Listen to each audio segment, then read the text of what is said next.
Hello, good morning. So, hello, I'm here again. I'm Kathleen. So, mag-share ako sa inyo ng product na tingin ko makakatulong sa inyo. So, ito ay for our eyes. So, first thing, hindi ko sinasuggest ito na bilhin nyo basta-basta. I mean, sa akin kasi wala naman akong condition sa mata na bongga. So, gagamitin ko lang naman to for redness, for dryness. Kasi syempre, yung trabaho ko, lagi ako nasa harapan ng computer. So, kung meron kayong mga issues sa mata, so magpa-check muna kayo sa doktor.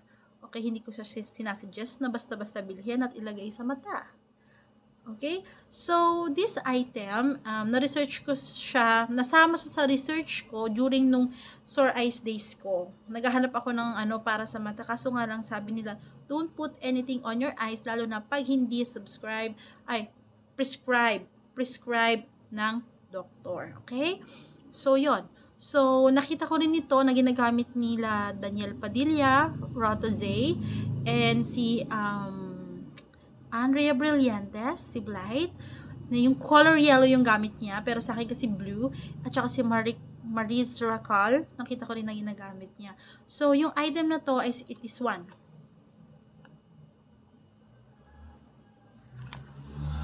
Rota. Okay, so this is for our eyes, lalo na sa mga katulad ko na nasa harapan ng computer, 8 o'clock in the morning until 5 p.m.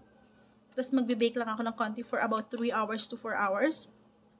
Punta naman ako sa PC ko para mag-attend ng ESL class ko. So, I am a teacher pag sa gabi, 7:30 to 10:30. Wala lang. Sanay lang kasi ako nag-work ng hanggang gabi. So, yon.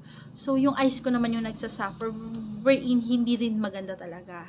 Kaya, nakakita ko nitong pwede kong para mag-comfort sa eyes ko kasi nga sobrang minsan half day, sobrang kailangan talaga i-rest. Actually talagang rest ang kailangan. Pero this one is just to relieve.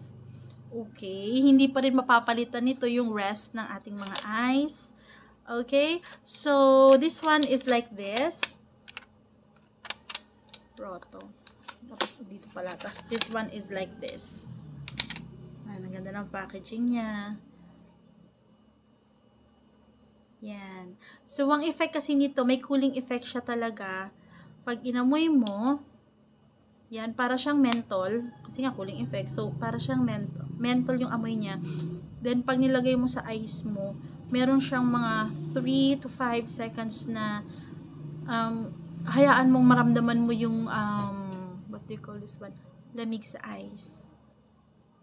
Okay? So, this one is the product. So, this product is good for your dry, itchy, at saka redness eyes. May redness yung eyes mo, okay? So, this one is good for you. Kung may mga condition ka, magpa-check up ka muna sa doktor, okay? Hindi ko to ina-advise basta-basta na gamitin nyo. So, this is just for me. Nasa sa inyo na kung gagamit kayo. Okay? So, this one is for 125 pesos. Plus shipping fee, so 188 yung binayaran ko lahat dito. Siguro may voucher ako nagamit sa Shopee. Yan. Okay. So, goodbye.